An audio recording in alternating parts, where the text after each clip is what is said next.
اب دوسری آیت میں دیکھیے وہ چیزیں جو کہ پیٹھ پیچھے کی جاتی ہیں، تین چیزیں.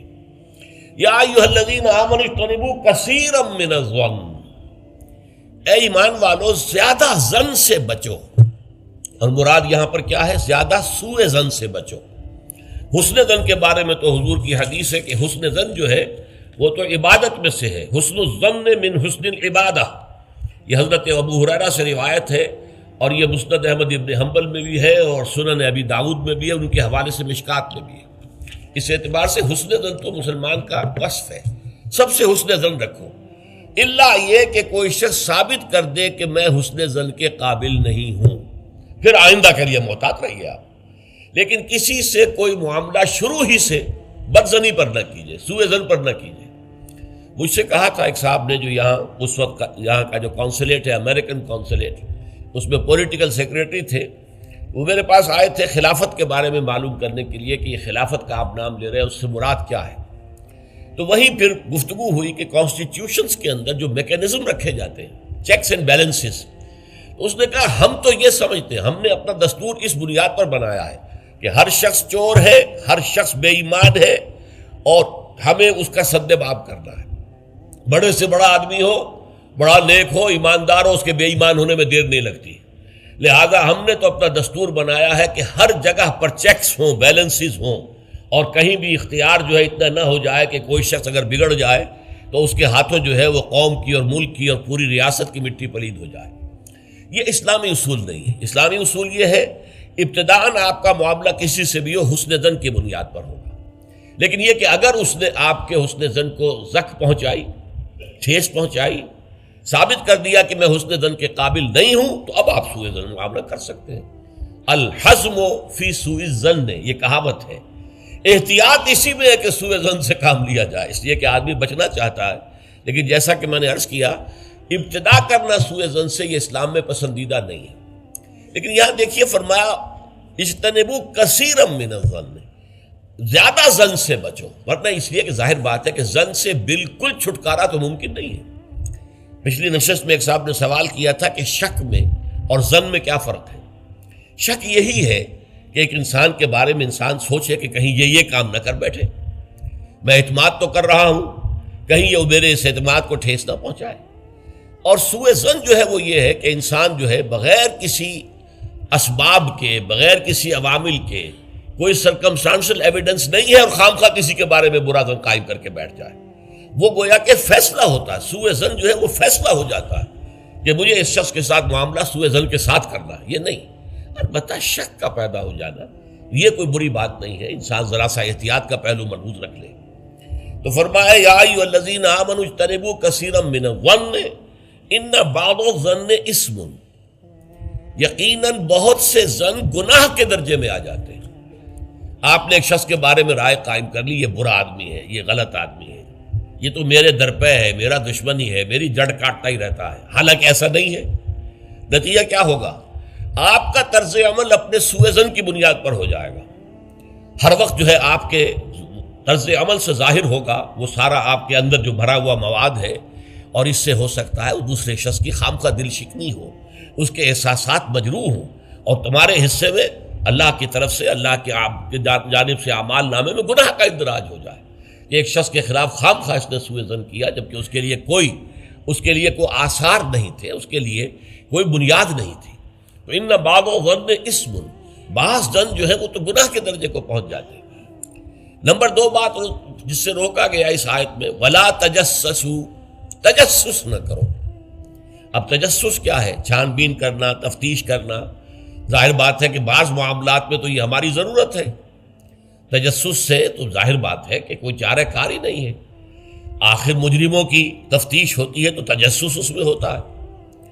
ایک دوسرے کے ملک کی جاسوسی ہوتی ہے، وہ بھی در حقیقت اپنی حفاظت کے لیے ہوتی ہے کہ وہاں کیا کچھ تیاریاں ہو رہی ہیں تاکہ ہم کو بندوبست کر سکیں اس کے توڑ کا. تو تجسس ہر حال میں برا نہیں ہے. اسی طرح ایک بہت بڑا اخلاقی مسئلہ پیدا ہو گیا تھا جب جمع حدیث کا معاملہ شروع ہوا ہے.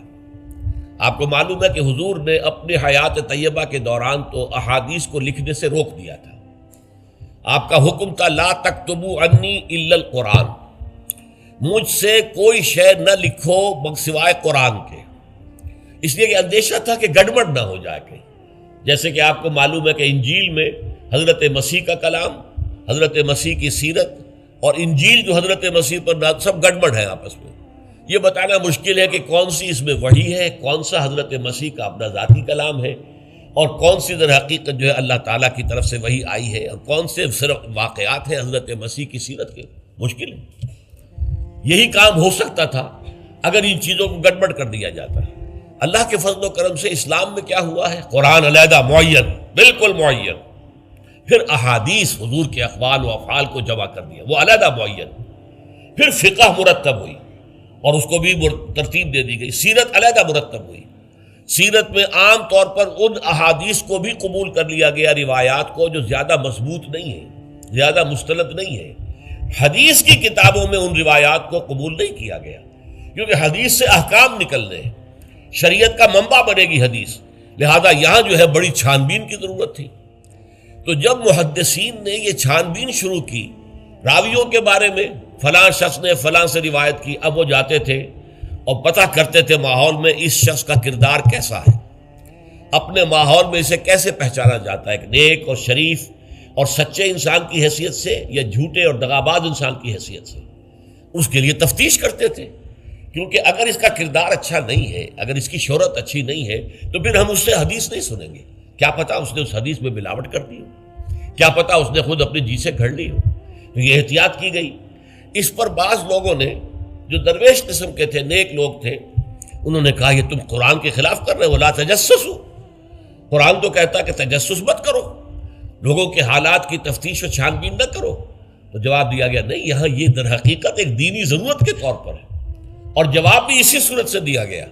وہ جو آیت ہم پڑھ چکے ہیں، یا ایھا الذین آمنوا ان جاءکم فاسق بنبأ فتبینوا ان تصیبوا قوما بجہالۃ فتصبحوا علی ما فعلتم نادمین. یہ آپ کو معلوم ہے کہ یہ آیت نمبر 6 ہے اسی سورہ مبارکہ کی، ہم پڑھ چکے ہیں. اہل ایمان، تمہارے پاس اگر کوئی فاسق آدمی، غیر متقی آدمی کوئی خبر لے کر آئے تو تحقیق کرو، چھان بین کرو. ایسا نہ ہو کہ تم اس کی خبر، لائی ہوئی خبر پر اعتماد کر کے کوئی اقدام کر بیٹھو، کسی گروہ کے خلاف، کسی قبیلے کے خلاف جو ہے حملہ کر دو، اور پھر بعد میں تمہیں پچھتانا پڑے کہ خبر تو غلط تھی.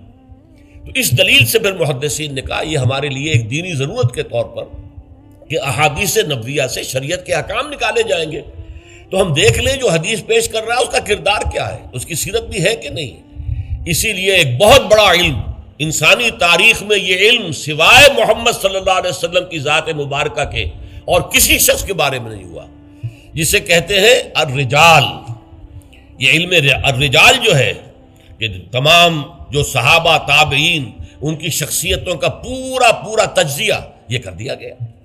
یہ سارا کام اس لیے کیا گیا ہے تاکہ معلوم ہو عن فلاں عن فلاں عن فلاں عن فلاں، اس پوری چین کے اندر کہیں کوئی شخص ایسا تو نہیں ہے کہ جو قابل اعتماد نہ ہو، تو اس کی پھر وہ حدیث صحیح نہیں قرار پائے گی، وہ مستند نہیں قرار پائے گی، اسے کہیں ضعیف احادیث میں لے آئیں گے. ٹھیک ہے، یہ ضعیف ہے، اور ضعیف احادیث جو ہے وہ اخلاقیات کے بیان میں استعمال ہو سکتی ہیں، لیکن ان سے کوئی شرعی حکم نہیں نکالا جا سکتا.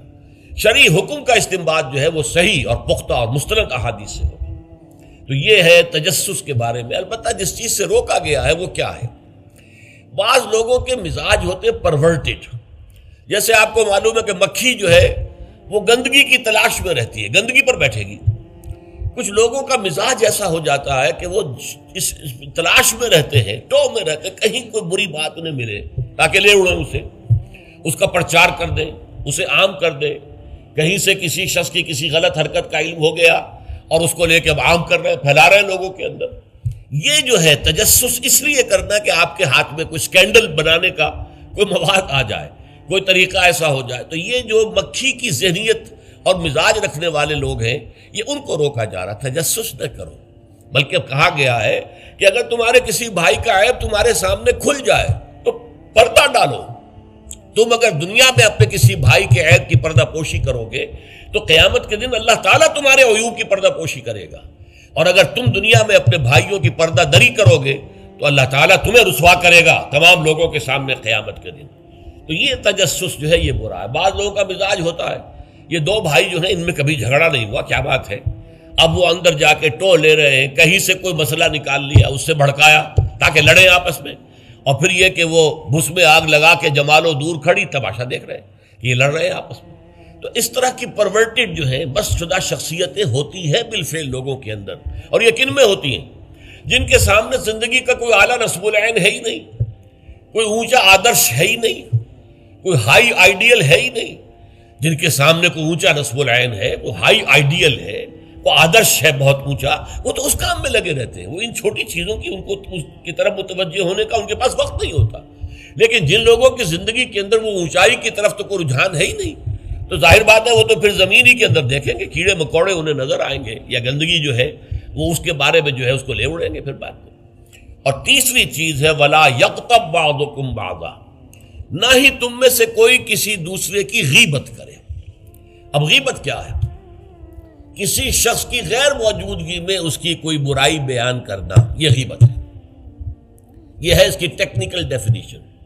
لیکن یہاں بھی جان لیجئے ہر غیبت غلط نہیں ہے۔ بس اوقات ایسا ہوتا ہے کہ آپ کا کوئی بھائی ہے، وہ کہیں رشتہ کرنا چاہ رہا ہے، اور وہاں کے بارے میں آپ کے پاس کوئی معلومات ہیں ایسی جو اس بیچارے کے علم میں نہیں ہے، اور آپ اسے بتاتے ہیں کہ بھائی وہاں یہ معاملہ ہے، ذرا سوچ لو۔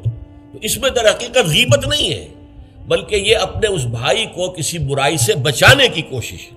اس میں اس کے ساتھ نصح اور خیر خواہی کا جذبہ ہے، نہ کہ ان کو بدنام کرنے کا جذبہ۔ اگر کوئی سبب ہے ہی نہیں اور آپ بیان کر رہے ہیں تو یہ غیبت ہے۔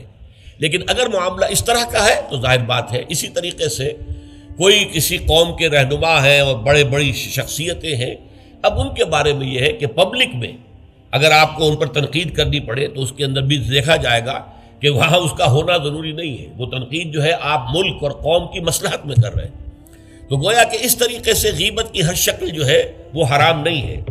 البتہ ایک خیال لوگوں کو بڑا غلط ہے، وہ میں ایک حدیث کے حوالے سے اس کا اطالہ کر دینا چاہتا ہوں۔ یہ حضور سے سوال کیا گیا کہ پوچھا گیا کہ غیبت کیا ہے۔ یہ حدیث ہے، مسلم شریف میں بھی ہے، ابو داؤد میں بھی ہے، ترمذی میں ہے، نسائی میں ہے، یہ حضرت ابو ہریرہ رضی اللہ تعالی عنہ سے۔ اور امام مالک نے ایسی ایک حدیث جو ہے موطا میں مطلب بن عبداللہ سے جو ہے روایت کی ہے۔ حضور سے پوچھا گیا کہ غیبت کیا ہے، آپ نے فرمایا ذکرو کا اخاک بما یکرہ، تمہارا اپنے بھائی کا تذکرہ کرنا کسی ایسے اعتبار سے جو اسے ناپسند ہو۔ اگر اس کے سامنے کرو گے اسے ناپسند ہوگا، اس کے علم میں آئے گا کہ میرے بارے میں یہ بات کہی گئی ہے تو اسے ناپسند ہوگی۔ ایسی بات کا اس کی غیر موجودگی میں بیان کرنا۔ اب قیلا کہا گیا، سوال کیا گیا، افرأیتا کہ حضور آپ ذرا غور کیجئے، ان کان فی اخی ما اقول، اگر میرے بھائی میں وہ شے واقعتاً موجود ہے جو میں کہہ رہا ہوں تو کیا اس صورت میں بھی غیبت ہوگی؟ قال، فرمایا حضور نے، غور سے سنیے، ان کان فیہ ما تقول فقد اغتبت ہو، اگر تو اس میں وہ برائی ہے جو تم کہہ رہے تو تم نے غیبت کی، وَإِن لَمْ يَكُنْ فِيهِ، اور اگر نہیں ہے اس میں وہ شے اور تم پھر بھی کہہ رہے ہو ما تقول فقد بہتہ، تو تم نے اس پر بہتان لگایا ہے، یہ تو دوہرا جرم ہو گیا۔ اس میں کوئی خرابی نہیں ہے، برائی نہیں ہے اور آپ بیان کر رہے ہیں تو یہ تو بہتان ہے۔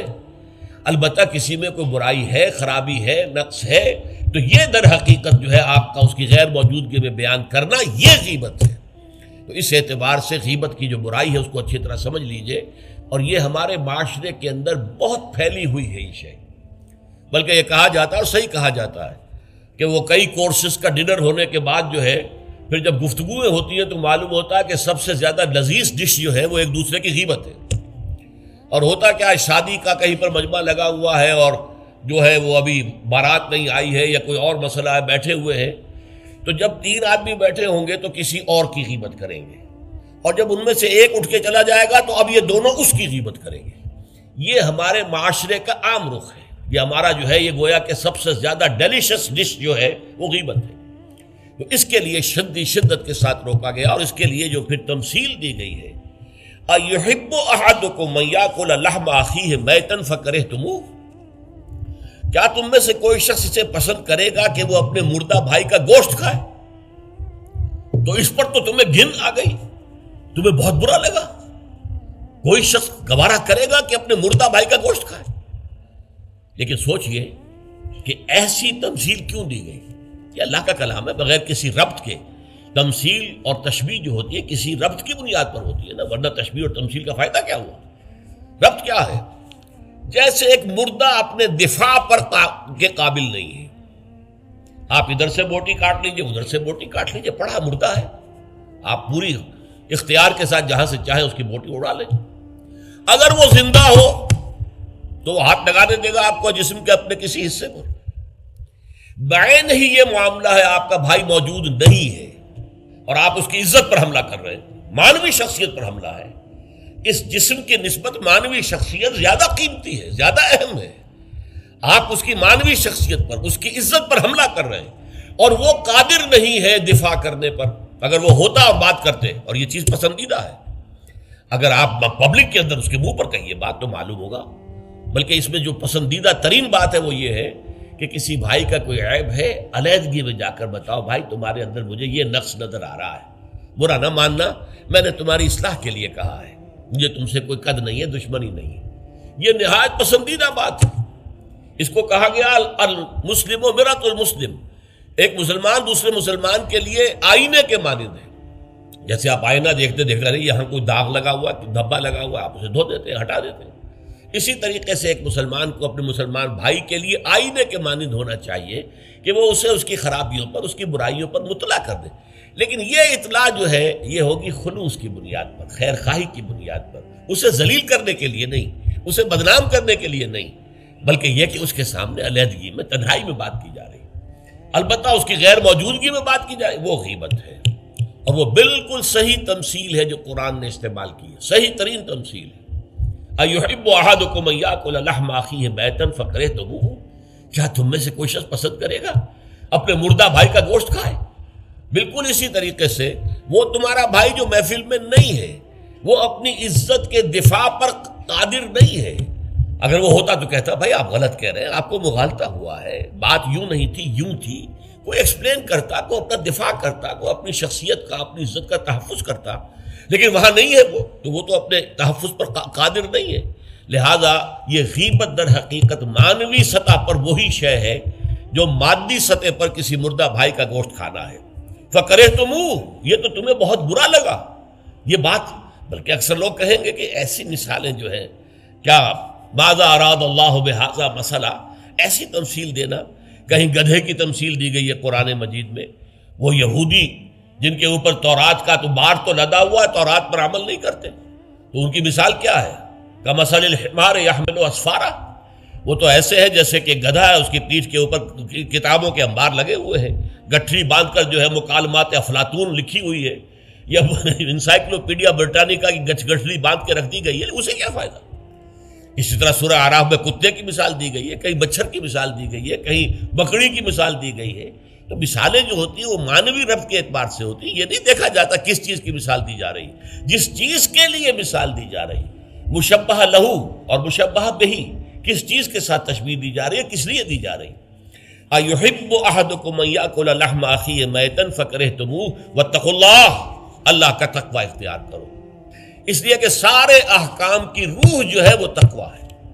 احکام دھرے رہ جائیں گے، رکھے رہ جائیں گے، کتابوں میں لکھے رہ جائیں گے، اگر اپنے اندر تقوی نہیں ہے، برائی سے بچنے کا ارادہ نہیں ہے، اللہ کے عذاب سے بچنے کا مستقل پختہ مصمم ارادہ نہیں ہے، تو کوئی فائدہ نہیں ان چیزوں کا، بھینس کے آگے بین بجانا ہو جائے گا۔ واتقوا اللہ ان اللہ تواب الرحیم، اللہ کا تقوی اختیار کرو اور دیکھو اللہ بہت توبہ کا قبول کرنے والا ہے۔